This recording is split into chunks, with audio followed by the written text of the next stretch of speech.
चलिए भाई, गुरुवार की सुबह सेकेंड लास्ट ट्रेडिंग सेशन इस हफ्ते का, तो वो बेसिकली बढ़िया ढलान की तरफ ये हफ्ता बढ़ चला है। और भाई साहब, एक्शन लेकिन और पिकअप हो रहा होगा। सबसे पहले आज खुलते ही यूएस की जो रेट सेटिंग कमेटी का फैसला था उस पे, और साथ साथ उनके फेड चेयर जेरोम पॉवेल साहब की कमेंट्री पर अब हमारे रिएक्शन की बारी होगी। अब इसलिए कह रहा हूं क्योंकि यूएस तो कर चुका है। आज शाम बाजार बंद होने के बाद आ रहे होंगे एक और सेंट्रल बैंक ऑफ इंग्लैंड के ब्याज दरों पर जो फैसला है, इंटरेस्ट रेट डिसीजन। और गौरांग सर की भाषा में बोलूं तो भू राजनीतिक गर्मी तो वैसे ही बनी हुई है।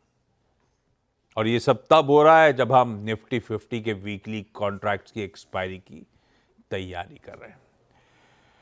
तो अच्छा, कल के बाजार की चाल, कल के बाजार की मैपिंग जो रोज सुबह करता हूं वो बाद में करेंगे।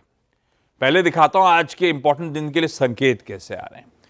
गिफ्ट निफ्टी कह रहा है कि हल्के दबाव 70-80-90 पॉइंट के आसपास की कमजोरी के साथ भारतीय बाजार आज कामकाज की शुरुआत करते हुए नजर आएंगे। एशियन पियर्स जो हमारे इस समय सुबह सुबह कामकाज कर रहे हैं फेड के फैसले के बाद, या कह लीजिए भू राजनीतिक गर्मी के बाद, वो मिला जुला सा रुझान है। हल्के दबाव के साथ ही अक्रॉस द बोर्ड ट्रेड होता हुआ।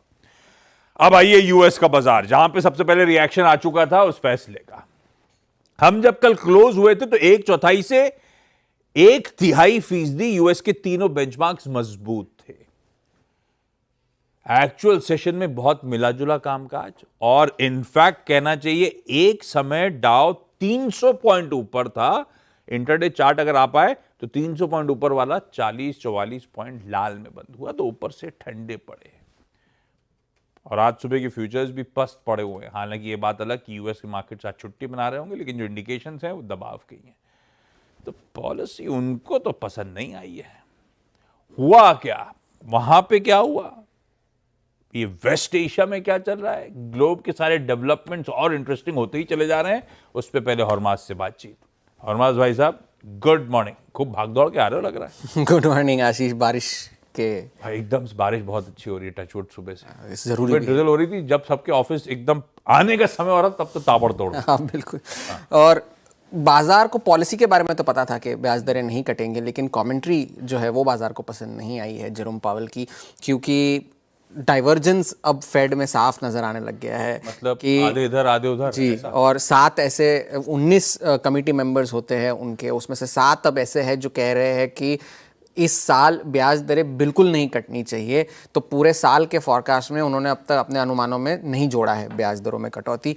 10 ऐसे हैं जो अभी भी कह रहे हैं कि 2 बार ब्याज दरें कटनी चाहिए, और 2 ऐसे हैं जो 1 बार ब्याज दरों में कटौती का अनुमान जो है वो लगा रहे हैं। लेकिन पॉलिसी स्टेटमेंट में भी काफ़ी कुछ था जो बदला है पिछले बार के हिसाब से, क्योंकि इस बार उन्होंने अपने पॉलिसी स्टेटमेंट में लिखा है कि जो बेरोजगारी और महंगाई को लेकर जो रिस्क्स है जो बढ़े थे वो स्टेटमेंट उन्होंने हटा दिया है।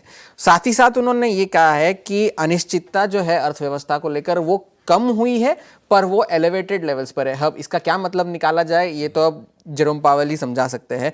और साथ ही साथ अंत में उन्होंने ये कहा कि टैरिफ का जो इम्पैक्ट है वो अभी तो देखने नहीं मिला है, लेकिन आगे चलकर इसका इम्पैक्ट देखने मिलेगा, क्योंकि कंपनीज को कहीं ना कहीं से वो टैरिफ का इम्पैक्ट या तो खुद से एब्जॉर्ब करना होगा या तो कंज्यूमर्स को पास ऑन करना होगा। टैरिफ लगने के बाद पहली बार फेड ने कल अनुमान जारी किए हैं नए 2025 के लिए, जिसमें उन्होंने महंगाई के अनुमान बढ़ाए हैं, पीसीई के अनुमान बढ़ाए हैं, ग्रोथ के अनुमान को कम किया है, और जो है वो बेरोजगारी के जो अनुमान है उनको भी बढ़ाया है। महंगाई बढ़ाई, बेरोजगारी बढ़ाई, ग्रोथ कम होगी, और वोटिंग मेंबर्स अब ज्यादा टिल्ट हो रहे हैं कि अब दरें ना बढ़े। जी, तो ये बात सारी बाजार को जो है वो पसंद नहीं आई है, जिस वजह से डाउ में कल जो है गिरावट देखने मिली, और 350 अंक जो है डेज हाई से गिरकर नेगेटिव टेरिटरी में बंद हुआ। और डोनाल्ड ट्रंप ने फिर से जेरोम पावेल पर अपना निशाना साधते हुए स्टूपिड, उन्होंने कहा कि स्टूपिड है जेरोम पावेल, मुझे यकीन है कि वो आज भी ब्याज दरें नहीं काटेंगे। और पहले ही बोल दिया था उन्होंने। हाँ, पहले पॉलिसी से पहले बोल दिया था कि मुझे यकीन है कि आज भी नहीं कटेंगे ब्याज दरें, और अगर ऐसा है, अगर प्रावधान ऐसा है तो मुझे बना दीजिए फेड चेयर, मैं उनसे बेहतर काम करूंगा। और पहले तो वो कह रहे थे कि 1% कम होनी चाहिए ब्याज दरें, कल तो उन्होंने कह दिया कि 2% कम होनी चाहिए, जो ब्याज दर मौजूदा दरें जो है उससे 2% कम होनी चाहिए, डोनाल्ड ट्रंप ने कहा। तो ये तो फेड पॉलिसी की बात रही। सुना ना मैंने, पहले तो मुझे लगा हाँ बनाओ खत्म करो, फिर मुझे रियलाइज हुआ कि फेड चेयर की पोजीशन भी उतनी इंपॉर्टेंट है, जहाँ पे चच्चा बैठेंगे तो उतना ही सर दर्द होने वाला है।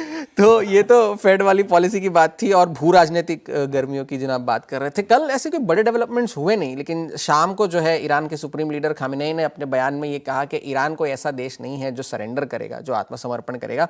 और उन्होंने अमेरिका को चेतावनी देते हुए ये कहा है कि अगर आपने इस जो है युद्ध में या कॉन्फ्लिक्ट में, जो मर्जी आप कह लीजिए, उसमें आपने इंटरवीन करने की कोशिश की तो उसका नतीजा जो है वो बहुत खराब होगा। इररिपेरेबल डैमेज की चेतावनी जो है वो खामेनेई ने दी है। लेकिन डोनाल्ड ट्रंप ने कल ये कहा कि ईरान जो है वो बातचीत करने के लिए तैयार है। मैंने तो उनसे पहले कहा था कि आपने पहले बातचीत क्यों नहीं की, आपका देश बच जाता अगर ऐसा होता तो। और नेतन्याहू से भी उन्होंने बातचीत की, जहां पर उन्होंने कहा कि मैंने उन्हें एनकरेज किया है कि आप अपना ऑपरेशन जो है वो जारी रखिए, लेकिन जब यूएस इंटरवीन करेगा या नहीं तो उनका जवाब साफ था, आई मे नॉट। तो अब holding cards close to chest जिसे आप कहते हैं, जो अपने पत्ते हैं वो अपने दिखा नहीं रहे हैं डोनाल्ड ट्रंप। और लेकिन ईरान ने डोनाल्ड ट्रंप के इस बयान को नकारते हुए कहा है कि अब तक कोई ऐसा ऑर्डर नहीं है कि ईरान के किसी भी अफसर ने व्हाइट हाउस के सामने हाथ नहीं जोड़े हैं, गिड़गिड़ाए नहीं है, तो हम ऐसा कुछ नहीं करने वाले। डोनाल्ड ट्रंप का बयान जो है वो गलत है। और साथ ही साथ ईरान के मिसाइल और ड्रोन हमलों में कल थोड़ी सी कमी आई है, लेकिन इजराइल की आर्मी का ये दावा है कि उन्होंने लगभग 1/3 मिसाइल लॉन्चर्स ईरान के जो है वो तबाह कर दिए हैं।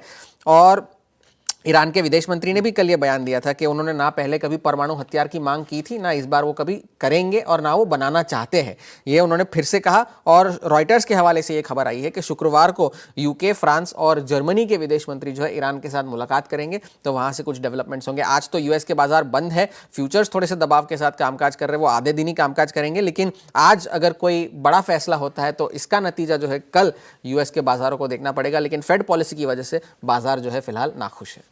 बाजार नाखुश है, अनचेंज्ड रहा एज वाइडली एक्सपेक्टेड। अच्छा, एक काम करता हूं, स्टेटस को अनचेंज्ड वैसे हिस्टोरिकली बुरा नहीं रहा अपने बाजारों के लिए। पिछली कुछ पॉलिसीज जब से वो दरें घटना शुरू हुई थी तब से अब तक की तस्वीर आपकी स्क्रीन पे ग्रिड के फॉर्म में आएगी। भाई 8 पॉलिसीज के बाद मेरे ख्याल से 2023 से लगातार पॉज चल रहा था। फाइनली जाके 18 सितंबर 24 को पहला 50 बेसिस पॉइंट्स का कट आया था। 50 बेसिस पॉइंट्स के कट पे निफ्टी उस दिन, जैसे कि आज का फॉलोइंग सेशन, फ्लैट था। उसके बाद 2 बार 25 बेसिस पॉइंट्स के कट आए, हमने निगेटिवली फाइनली रिएक्ट किया।